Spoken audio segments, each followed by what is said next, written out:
Welcome to TMZ Live. Harvey Levin here. Charles here. So, Octomom. This Blast from the past? You know, it is a blast from the past, but there is a present for her. And it is shocking to me because that picture is one that we got and we posted back in 2009. That was the first time we saw her with 8 children. 8 children. And I remember thinking, this is a train wreck of train wrecks. She is never going to be able to raise these kids. We thought the kids would be taken away from her, that she had no known ability to make money. She went through all sorts of iterations trying to do that. How would she support all these kids? She pulled it off. Pulled it off. And here we are 16 years later, and we've seen Look at that. Family photos. Look at that. It is really, really amazing. It is so amazing that there is now a new docuseries that Lifetime is doing about her, as well as a film about her life, a scripted film. But the docuseries is what is really interesting because they explore something that happened in the aftermath of her giving birth to those 8 children. And that's her fertility doctor. Dr. Kamrava was his name. Which is somebody we covered extensively because there was a ton of criticism that you would implant that many embryos in somebody, hoping that some of them take, but what if a bunch of them take? And it was very controversial at the time. And as a matter of fact, he ended up losing his license. Right. And in this docuseries, Nadya Suleman, that's her name, although we go by Octomom. She actually is going by Natalie now. Really? That's actually her real name. She changed it to Nadia, but she's going back to Natalie. Huh. Yeah. All right. You learned something today. Here's what she had to say about that doctor and the role she played in what happened to him in the investigation while the investigation was going into what he had done. She says, "I do regret not suing the infertility doctor. I definitely regret that because his insurance would have been the one paying and it would have been some millions and it would have been helpful for my family." She's right. Yeah, I mean... Although it's really interesting. Added, I regret that I kind of threw myself under the bus to cover for him, and I shouldn't have, but I was grateful. I got to say, this would have been the most fascinating lawsuit because what she's saying on the one hand is, I love my children, I want to raise my children, but I'm upset that he gave me so many. Right. And it feels like on a level, it's at odds. Keep it in mind the two things, but they're really not. And by the way, we should mention that she has 14 kids. Right. She had 6 other kids besides the 8. And so just the idea that this woman could come out on the other side raising healthy, happy children where it's a real family, it is stunning. So here's a little clip from the doc. I'd love to explain what happened and why I became Octomom. I've always wanted to be a mom. I wanted a big family. When I set my mind to achieving a goal, I achieved that goal. I think I may have overachieved with being a mom, though. The doctor transferred 8 embryos, and she knew that they were 8. She lied about it. So did you lie for Dr. Kamrava? I think we all remember that jarring photo of her being pregnant with her belly so massive, and it looked very, very painful. And I think everyone just kind of assumed she was kind of this quirky lady that just wanted 8 kids. But when you really unpack the backstory, kind of like what you guys talked about, she already had 6 kids at the time that she got IVF for, what she thought was going to be only 1 additional child. She had said that she always envisioned herself with 7 children, lucky number 7. She grew up as an only child and wanted this big family. Well, the doctor actually implanted 12 embryos instead of the original 8 that he had mentioned. And by the way, the usual is 2 implantations. She definitely got a big family. She did. And she did cover for him because my memory is that she said that there were 6 implanted. Do you remember the press conference? Do you remember the press conference at the hospital Yeah. with the doctor? Because initially, do you remember this? They were celebrating the birth. Right. And all of a sudden, I remember during the shifted to it this. all turned and people started asking questions in the news conference and it just devolved. Right. Everyone started asking what happened here. How did this That's come to right. be? And all of a sudden, this celebration that the hospital had thrown as this news conference, they ended up saying, we're done. We're done. But here's the thing. She's struggled. I mean, she has done a lot to make money to raise the family. But ultimately, it worked. A lot of the kids are vegan.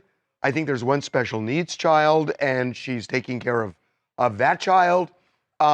She's done a remarkable job. So the documentary is going to premiere on Lifetime. We are going to have her. She goes by Natalie now. We're going to have her on Friday on TMZ Live. I'm Raven from Alaska. Why are the early aughts coming back to haunt us? Between this and Casey coming back to social media, what is the ghost of Christmas past trying to tell us?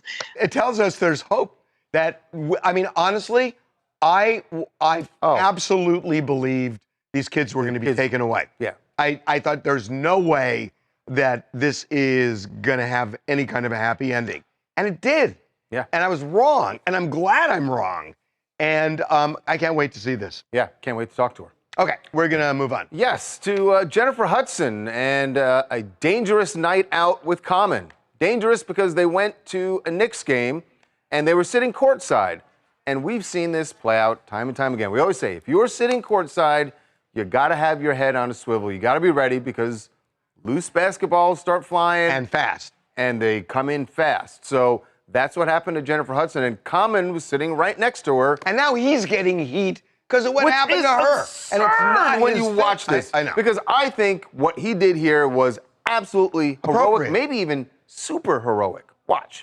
Miles McBride to give New York the lead. When they call him Deuce, and boy, I tell you, he has been such a positive. Protect Jennifer Hudson. Protect Jennifer Hudson. Oh, no, not the glass. Those look real expensive, too, partner. And Common is making sure everybody's okay. Let me see what Common did. Did he protect her? He tried. He actually banged the glass. No, he did. Yeah, no, he absolutely protected her from the basketball. Yeah, but here's the thing. I don't want to get into it. Here's the thing.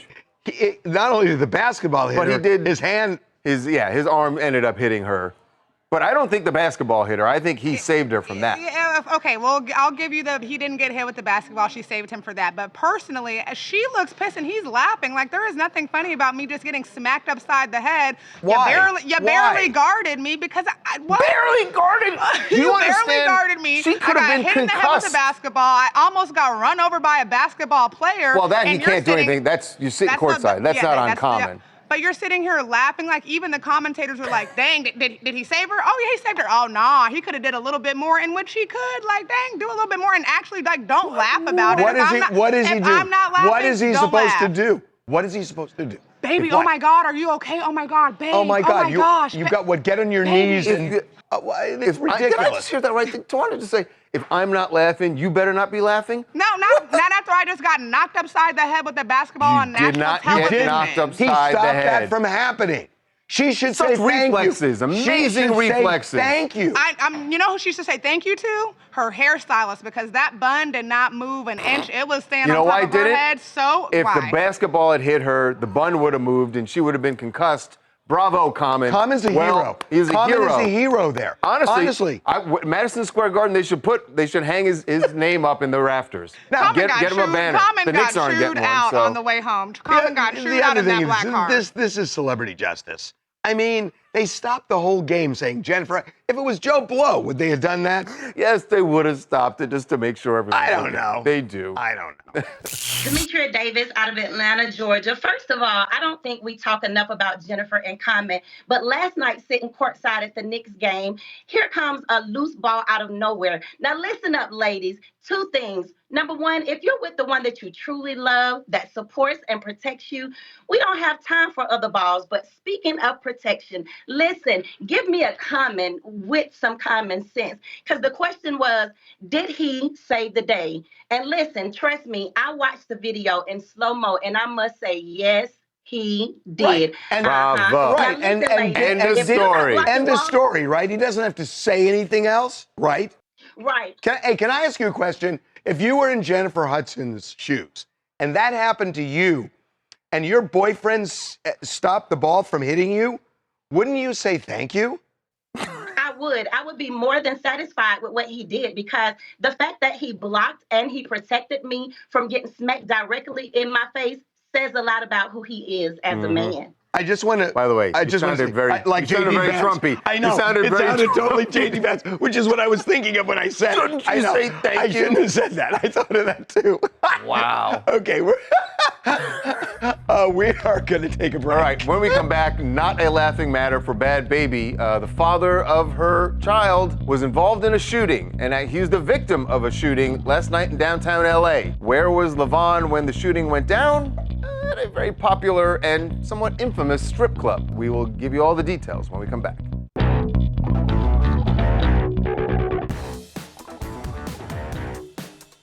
Bhad Bhabie has had no lack of drama in her life, almost as long as we've known her. But She's recently, had no calm in her life. But recently, of course, there's been the big feud or beef, if you will, with Alabama Barker. And at the center of that beef was LaVon, who is Bhad Bhabie's, I'm not sure if they're together now or on again, not. off again is on again, off again, boyfriend, father of her child. And last night, he added to some of the drama inadvertently, and not, as far as we know, not of any doing of his own, but he was the victim in a shooting at a strip club. Famous strip club. Yes, placed in downtown LA, near downtown, called Sam's Hofbrau. You may have heard of this because this actually came up in the Michael Jackson manslaughter Wrongful trial death, yeah. with Conrad Murray, because there were allegations he had gone to that strip club earlier in the evening before he went to Michael's house. He denied going. Right. But there was a whole back and forth on that. Right. Little history for you, folks. Little history on Sam's Hofbrau, but it is back in the headlines because there were two groups, and LaVon, from what we're told, was in one of those groups of guys who were in this club. There was some dispute between them. Someone opened fire in the club. It spilled out into the street. There were more shots fired, and at the end of it all, LaVon was shot in the hand. Another individual was shot in the shoulder. This is LaVon in the hospital. He is going to be okay from everything we're told. Obviously, he's posting videos from the hospital bed, so it's a good sign. But clearly a very drama-filled early Wednesday morning for him. And there's a lot of tumult going on in her family. Should she be with him? Should she not be with him? There are just there's kind of a war going on. Yes, and one of the people who is no doubt watching all of this play out is Danielle's father, Ira Peskowitz, who, they had an estranged relationship for a long time, but they reconciled about a year and a half ago now.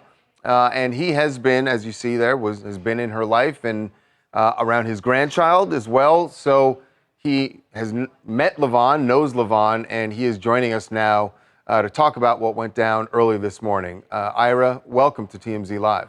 Hey, welcome. Hi, thank you for having me.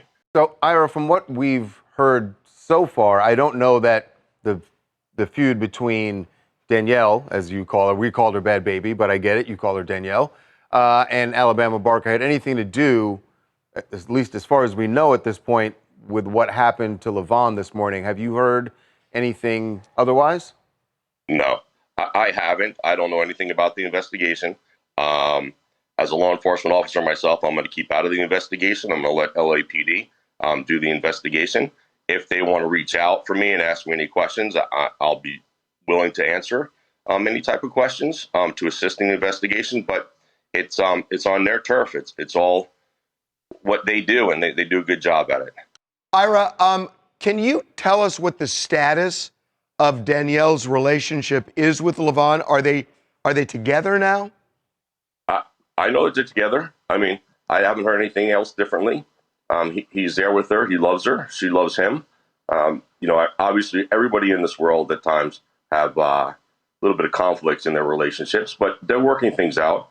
And I love her dearly. I respect and I really care for LV as well. He was a big instrumental part in me getting back with Danielle's life. So I think the importance is for them to just fight through their fight, whatever they're going through, and just to move on, to make it better make it a whole family, make it great for Callie, and just enjoy life. Danny's got a lot going on, and I think having LV around is a very positive influence for her. Have you had a chance to speak to LV about what happened last night? Obviously, we saw the video that he posted. It seems like he's going to be okay, and is in as good a spirits as you can be after a shooting. But have you had a chance to speak to him? Yeah, I checked in on LV. I made sure his well-being. He's doing well. My concern is that I want the safety of LV. I want the safety of my daughter Danny, and Callie and LV's son, and everybody else who's at that house. Because if I'm not mistaken, I don't know if everybody's at large still who was involved in the shooting. But what I want to make sure is that they don't go to their home. They don't want to retaliate or go back and do things that might hurt an innocent person. Did LV tell you what triggered this? What they were arguing about? Who was shooting? Did he give you any sense of that? No, he did not give me any sense of that kind of stuff. He mentioned some things. I don't want to discuss it here because I don't know if it's factual or not. I don't want to, like I said, I don't want to hinder the investigation from LAPD. So, but again, when I spoke with him, listen, he was just involved in a critical incident. Sometimes, people say things that aren't factual, or they just come off of their trauma response. And I don't want to repeat anything that he said that might not be true. Well, could I just ask, did he say that your daughter's name came up in the middle of the conflict? That because you sound if like you're concerned about somebody coming to her house. So was her name invoked at some point? No, her name was not invoked at all. There was nothing said about her. He had a feeling that the individuals knew where he lived, and unfortunately, when Danny moved to the house, they wanted to keep it confidential. But within one day, there was a drone over it posting where she lived. So that's the concern. It sounds like you're saying that he wasn't just randomly hit. It sounds like somebody was targeting him. If he knows, if he's worried that they know his, that is possible. That is possible. That I don't know if it was him or his buddies or whatever. I can't say that he was the target. He was involved in it, unfortunately, and it's horrible. I mean, it really is. Like I said, let LAPD come out with their facts. Let them do their investigation. I wish the best for him. I'm glad he's doing fine, and I'm here to make sure that he's fine, to make sure my daughter's fine, my granddaughter's fine, and make sure they get to a safe location if they're going to go somewhere. And I'm just thank goodness that it's not a lot worse than it could have been. Yeah. Okay. Well, listen, we appreciate the time. Before we go, Ira, I just wanted to ask you really quickly, how is Danielle coping with her cancer diagnosis? How's that going? Danielle, that let me tell you, that is one strong individual. She fights through so much. Danielle, my daughter, I love her dearly. She has gone through so much in her life, and she just gets knocked down, beat up, dragged out, and she gets back on her feet, and she just keeps moving forward. I mean, she really does. And I'm here as her dad to help her keep moving forward. And she's gonna succumb from this. She's gonna do well, really well. Get her treatment. Family support is important. Having a healthy lifestyle is important. And she's gonna move on. And she's gonna be a great mom. She's gonna be my great daughter. She's got two brothers, my wife, and this too will pass.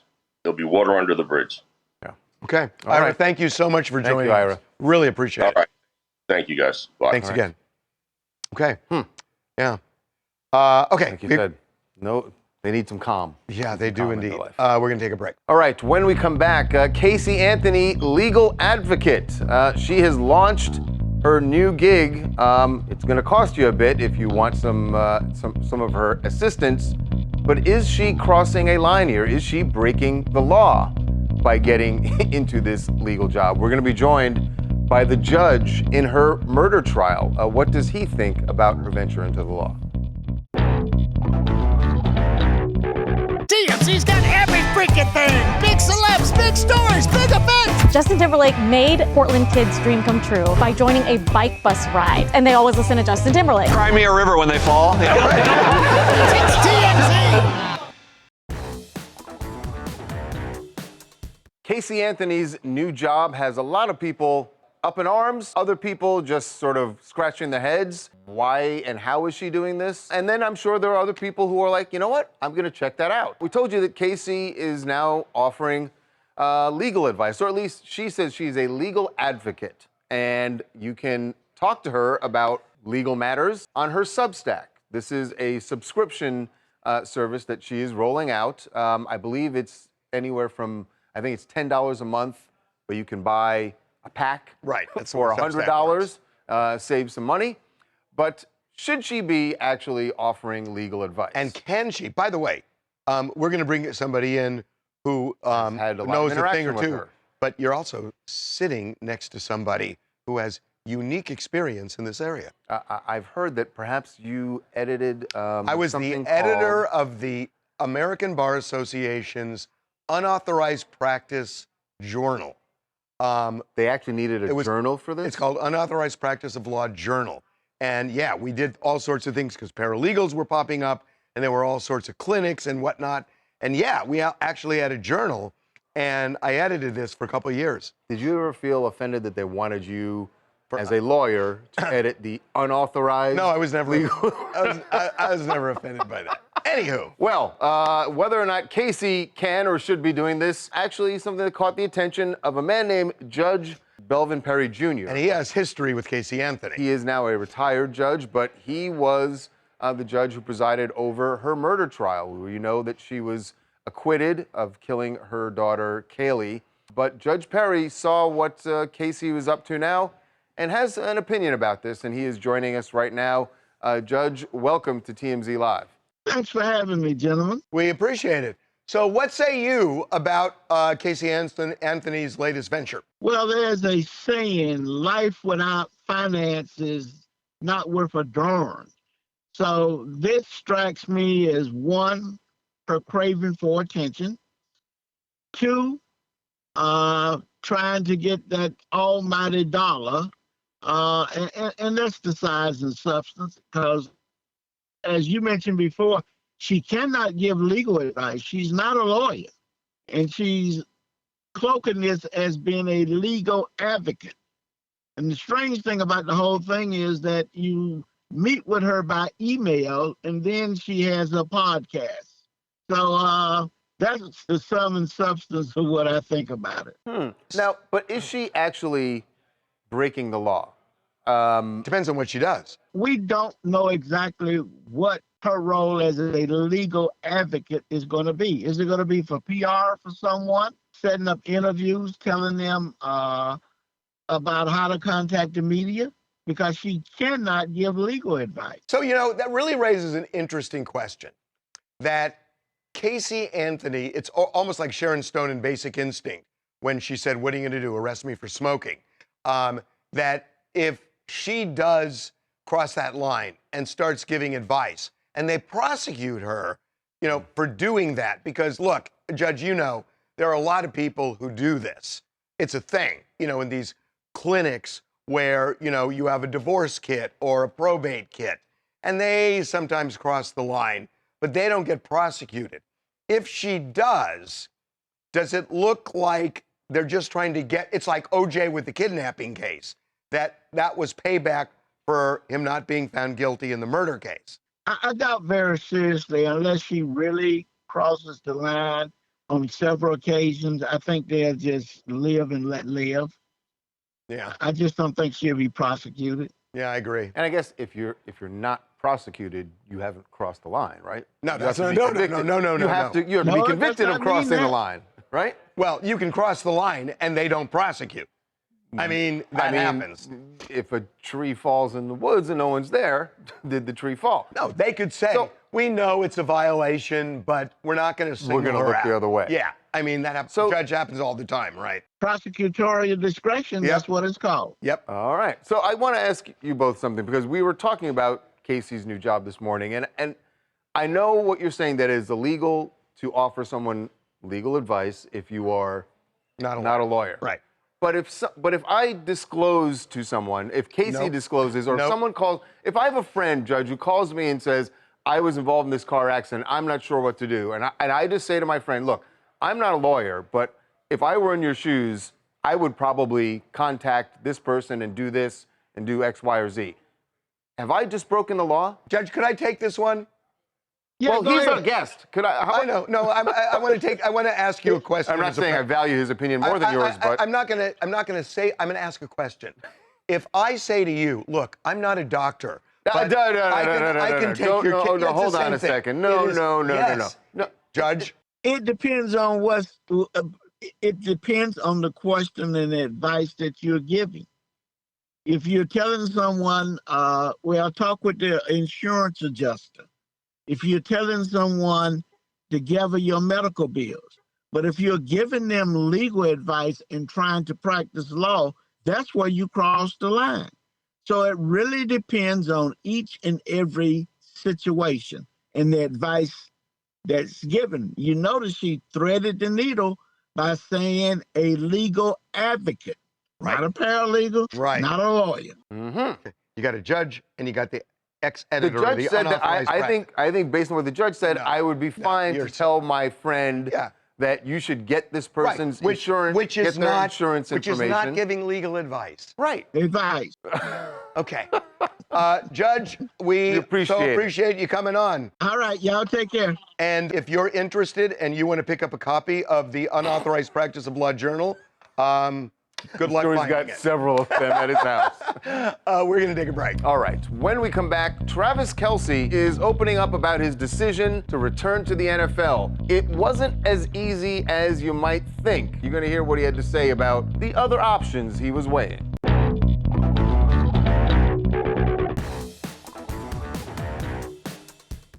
Welcome back to TMZ Live. So I really hate it when you're not here when I get to gloat.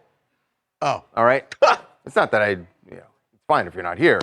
But as predicted, Travis Kelce, as I predicted, announced that he is coming back to play in the NFL next season.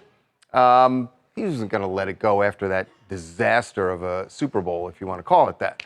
But he was talking more about the decision because there was a lot that went into it. He was on New Heights with his brother Jason and revealed all the things that he was weighing before deciding to come back to the NFL. And there's a lot he was weighing. Why are you playing another season? Why are you going to go out there, risk injury, and make less money than you could make not playing football? Why are you doing this? That was kind of the one I had to juggle right there.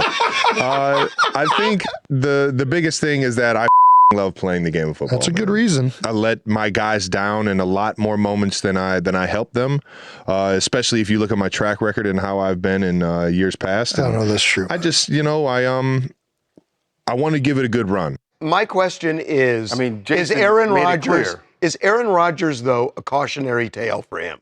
Seriously. I don't think so. And look, things didn't work out for Aaron Rodgers in New Jersey, but or New York. He didn't play terrible. And by the way, Aaron Rodgers also doesn't get hit as much. Yeah, very true. And the Jets didn't win, but I think for Travis Kelce, he could definitely make more money off of the field. He's due to make like $17 million or so for the Chiefs this season, but it's not about money. Oh, but he can still make money. I mean, come on. He can, but Harvey, his legacy is on the line here. Look, there's a big debate. Who's the greatest tight end of all time? Is it Rob Gronkowski? Is it Travis Kelce? Right now, Travis has 3 Super Bowls. Rob has 4. If he goes out next year and wins a Super Bowl, that debate rages all the more. What if he doesn't do well? Then what? Then he retires the next year. He's not going to embarrass himself. And he can be he can be in entertainment for the rest of his life. You could theoretically be 74 years old and be a mogul in entertainment. You can, but there is a thing in entertainment about striking while the iron is hot. And it's never arguably going to be hotter than it is right now because of his Well, no, I'm just saying. No, he's so right. He He's and just Taylor right. Swift are attached at the hip now, right? That's why he's going to make so much more money. And that's why people want him. Now, Yes. God forbid, I'm not wishing anything, just like he got so upset when his brother brought up injury. But things I'm happen. not bringing up Things saying happen. that they're going to break up, but things do happen sometimes. And let's say at the end of next season, he and Taylor aren't together. Well, the iron's not going to be quite as hot. I'm not going to say he's going to go broke, but if he was looking at $100 million this year, maybe he's only looking at $20 million. What Charles is saying is strike while the iron is hot. My point is the iron's still going to be scalding hot next season. It'll be, potentially. Things happen. Yeah. I mean, look, I'm not let's saying. Look at the other way. Look Look at the other way. What if they get married? I know, but hold on. Yeah, and if they get married, then all the drama's gone. But it's true. But he could make more money. Let me give you an example. A year ago, Ryan Reynolds was top of the world. Right. And he's gotten dragged into this whole thing that nobody saw coming. And stuff like that happens. So Wait, are you saying that this whole Justin and Blake thing is going to derail another Deadpool movie? No. Don't put that out there. I'm not saying it's going to derail, but you know what I'm saying. Hi, my name is Avier, and I currently reside in Austin, and I think Travis staying with KC is a good decision and a good choice because KC right now is still good as an NFL team. Not only that, this upcoming NFL season is the redemption / revenge season for Travis and Kelce. And if they're able to make it to the Super Bowl and win the championship, then he may retire. I would say he has 2 to 3 more years in him, and then he might branch off into. You think he's going to play 3 more years? 2 to 3? Seriously? Did you not see him last season? It's a possibility. I think it's a possibility. If he wins, then he may retire, and if he still wants to play, then he might play for another year and then call it quits. 2 to 3. I got to tell you, that is. He's got to make this one count. Yeah, no kidding. Okay, we got to move on. Yes, moving on to Michael Arkinson. Cop of the Year. Do you remember Michael Arkinson's name? Probably not, but I know Justin Timberlake definitely does. Although Michael Arkinson didn't remember Justin Timberlake's name. Didn't even know it. Well, he knew the name, but didn't know that's who he was dealing with. Michael Arkinson is the cop who, out in Long Island, who arrested Justin Timberlake for DUI. Well, he has just gotten an honor. Now, by the way, I don't want to say that he was like 2 weeks of the job. He was brand new. He is Sag Harbor's Officer of the Year. Is it because of that? I mean, duh. I don't know what. We don't know what else Charles, Officer yes, you Arkinson has done this year. Charles, I can't even handle this. You know it's because he arrested Justin Timberlake. He put Sag Harbor Police Department on the map, but honestly, it's that kind is of embarrassing. Not true. He totally yes, he did. When have you ever heard of it before? I mean, I've heard of Sag Harbor, so I knew that they had a police department. Courtney, when I said in the morning meeting today that I wondered if that female eagle was showing when she was pregnant, and you said that's the dumbest thing people would say today, he just beat me. No, that is not dumber. Charles, no, you did, and that Courtney, was really dumb. What that is not. That was super dumb.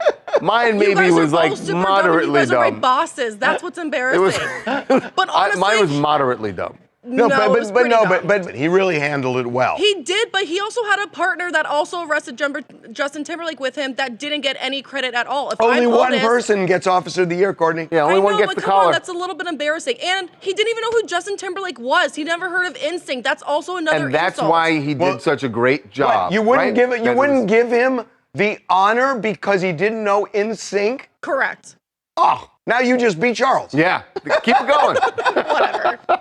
Okay, we have to take a break. All right, when we come back, a big development for Diddy, or at least he believes it is, what his lawyers have come up with that could dismiss several, maybe dozens of the civil lawsuits filed against him, a wrinkle in the law that they have now filed documents over.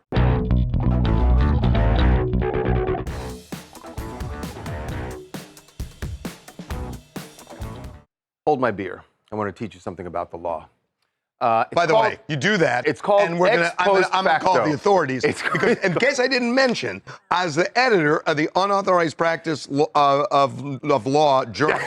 You can't even remember what it was, and you did mention it. But there's something called ex post facto. There is. And Diddy believes that... Wait, we should explain. Ex post facto means... Well, we were going to explain. I know, but now that you said it, so people can follow along. Well, can we explain to them how it applies in Diddy's case? But let's say what it is. You go ahead, yes. It means you can't be prosecuted for something you do before a law is enacted that makes it illegal.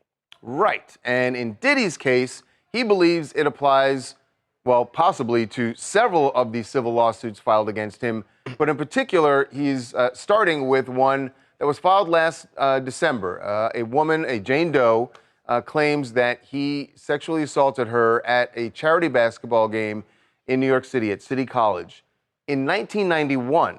Now, when the plaintiff filed this lawsuit, they filed it under something called GMVL. It is the Gender Motivated Violence Law in New York State. And that law went into effect in December of 2000. So Diddy has now filed doc saying... It's ex post facto. What are you doing? You can't sue me under that law because the law didn't exist, assuming that even if... And he denies, by the way, that the assault happened. But even if you assume it did, it was 1991. This GVML did not exist. So you got to throw this out, Judge. Yeah, I'm not really sure that that's going to be the analysis here. I think what this did was it gave people who, first of all, it extended the statute of limitations on the filing of this kinds of civil lawsuits. Which you can do. Which you can do after the fact. Extended it by 2 years, right? Exactly. Which you can do after the fact. Right. So, and that's the primary import of the law. Except the law itself, Jason, wasn't passed until 9 years after the alleged incident. Yeah, if they're claiming that his conduct, in addition to the other statutes, New York State statutes that he's alleged to have violated, also violated this one, then that's a problem. That's an ex post facto law. And let me give you an example of this. You may recall that when Alec Baldwin was prosecuted, there were two cases. Right. One of them had to be dropped because they were doing exactly that. The prosecutors dropped the case and then refiled under the appropriate statute. Right. Now, what's really interesting here is that the attorney who filed for this Jane Doe is Tony Busby. We contacted him after Diddy filed these documents. This was Tony Busby's reaction. He said, of course, Diddy is arguing that, but his team is dead wrong on the law. Instead, the case law is overwhelmingly on the side of the alleged victims on this legal point. We will see.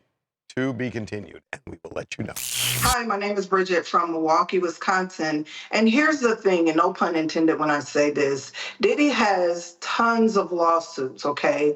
At some point, something will stick. I mean, he's at a loss already. It's really a loss. Well, the big thing, honestly, is not so much the civil cases, because arguably he has the money to pay them. Right. It's the criminal case, and that looms right now. Yes, that's the first thing coming up in just a couple of months. Yeah, we're going to take a break. All right, when we come back, Cynthia Bailey from Real Housewives of Atlanta. Guess what? She got herself a new boo. Someone she met overseas and actually has been with for quite some time. How'd she keep it secret? And you're going to meet him because we got him here in LA when we come back.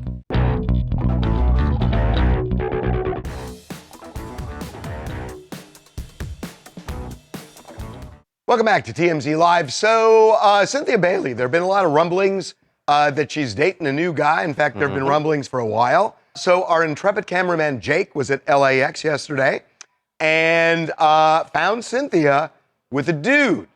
And he started probing. Dude. Yeah, because it looks like this is the guy. I gotta know, okay? We'll go to the pen. Okay, all right. I gotta know. Yes.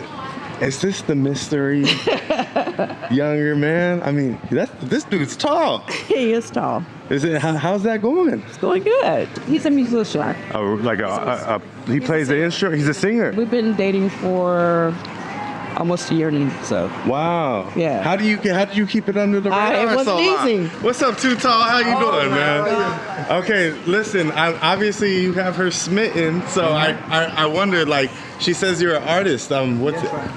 I'm an artist. What's you got music out right now? Could we check it out? I'm having the music coming out. Let me say 12th of March 12th. Having music after new single coming out. What's your name? It's Well, you got yourself a cat. I mean, I think you got a lot of men jealous, you know? Good job, sir. Good job, sir. I can't tell in this clip, though. You could tell Cynthia doesn't really want to give a lot away about him, but he's the one that's like, I'm an artist. I have new music coming out. Of course, man. Use the platform. Is he from France? I know he's French. Amsterdam, yeah. Oh, I thought it was. You know, Amsterdam's not. No, but I know that, but I think he's French. I think he's. Why? Just because the name is. No. We talked about it in the morning meeting. All we talked about was Amsterdam. No, I think you took a leap. I think you took the leap on where he's from. Oh, Mr. Frenchie here's. That's right. Because you know what? He found out. All right, we're not getting into all of this. He found out that his family's all that they have this big winery, the lineage. It's a castle, thank you, sir. A castle in France, and they made wine, which is the whole thing. My dad owned a liquor store. Hey, my name is Love Jones, and I'm repping Brooklyn, New York. Cynthia Bailey is a woman of a particular age, and she is absolutely stunning. We all know she's a lover girl. When has Cynthia ever been single? I'm not mad at this at all. She deserves to get her groove back with a man that got a strong back and some good energy. Whoa. We don't know anything about his back, but his choice in hats are very out there. Okay. By the way, you can get a bottle of that wine. It costs about $7. That's hysterical. What else do you guys want to talk about?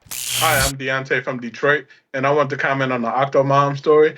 I could have sworn she was the one that wanted to have all those kids, but I could be wrong. My memory might be a little off. It was so long ago, but it looks like she has another opportunity for a little bag coming up, so let's see what happens. Yeah.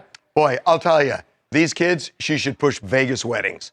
One more. Hey, my name is Nick from Knoxville. I'm here to talk about the Jennifer Hudson story at the Knicks game. You have to be on alert at all times when Mikal Bridges is on the court. With how he has been shooting, there are bricks flying everywhere on this court. You have to be ready at all times. That's funny. That was funny. I like that. Okay, we got to take a break. All right, when we come back, ASAP Rocky and Rihanna continuing life after his trial, after his acquittal. He is very busy. So you might say his life has gone to the dogs. We will show you why.